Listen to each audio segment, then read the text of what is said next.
Quail log, April 21st, 2023. So, I made a couple changes tonight. I have the food actually in the front trays now. They're not, I put their small feeders back up here. I did leave their watering containers in there, but I also removed the flooring, so now the stuff will fall through onto the tray. I left it in one of the three areas so that they had at least a day of having a place that they knew to go back to, but I figured getting in 2/3 of it open was not a bad idea. They're still a little leery of it, but I'll give them a day or two and we'll see where they go from there. I decided tonight that I was putting down the last of the spay legs. After 2 days with the shackles and trying to get him to stand up on his legs, it just wasn't working, so I finally decided tonight, instead of fighting in with it and trying to get him better, I decided it was time to just put him down, or the hem down, and not continue working with him. My goal is to find the biggest and strongest of the females, and those are possibly the ones I'm going to keep for egg layers. So trying to deal with the one that is having problems is not really what I was trying for, so I decided it was time to let go and focus on the ones that are doing well and continuing to thrive. I do now have one that is now by my thermometer in there that isn't quite acting right and isn't getting up on its legs right now, so I may have yet another one that I'll have to put down. So right now there's 13 in there. We'll see how many I end up with by the time that I start having to split them into the two grow out pens and the brooder there, and possibly even into where the egg layer, as I figure out what females I may possibly be keeping. So right now they're still trying to figure out how to walk on the open holes.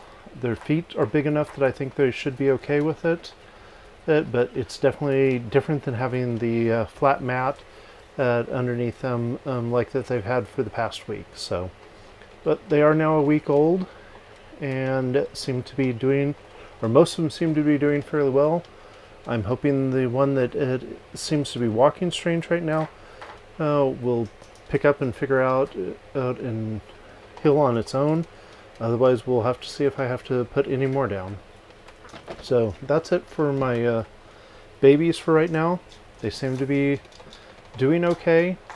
We'll see how they like having the much more feed out here, because the smaller feeders just aren't enough to keep them fed for the day. I almost have to fill those twice to be able to do stuff, so that's why I switched to having these feeders out here. Hopefully I don't come down and find that I have chicks running all over my shed, but we'll see if that happens or not. Right now I'd say at least half of them can crawl into the feed. They were earlier, or when I first put the feed in there, there was a few of them that just were reaching down and eating the feed, so I'm going to see how badly they foul up the feed trays before I start filling them all the way up. If they seem to be staying out of them and not fouling it up too bad, then I'll probably start filling the trays with more and see where they go from there. So let's see. Now that we've looked at those guys and everything else is about the same, let's see how everyone's doing over here. So here's my calicos and speckles. They seem to be good, but I think I may need to be giving them a little more food. We did have to move Blue out because she was running around and going crazy again and spooking all the other birds. So Blue's back down here by herself again. Doesn't look like any eggs tonight, so I'll see if I stay down here until after lights out to try putting Blue back up with the other birds, but if I don't, I'll try to do that tomorrow night. See if I can get a good view on Blue back in there. She seems to be okay when she gets separated from the rest of them. She's not going crazy and hopping around the cage like she was as last night, so that seems to be good. And when I come up here and look at my other pharaohs, they all seem to be doing okay. I'm a little worried for yellow back there, because yellow has lost a lot of her feathers. If I can get a good angle on yellow, maybe I can. At least I think that's yellow. I don't know where yellow went to now. So, but my pharaohs are doing okay. Looks like I have at least 4 eggs tonight. Last night was not great because I only got 2 from the pharaohs. I got 3 eggs from the calicos and speckles. Sorry, I didn't realize the mic had died on my mic until after I was putting everything away.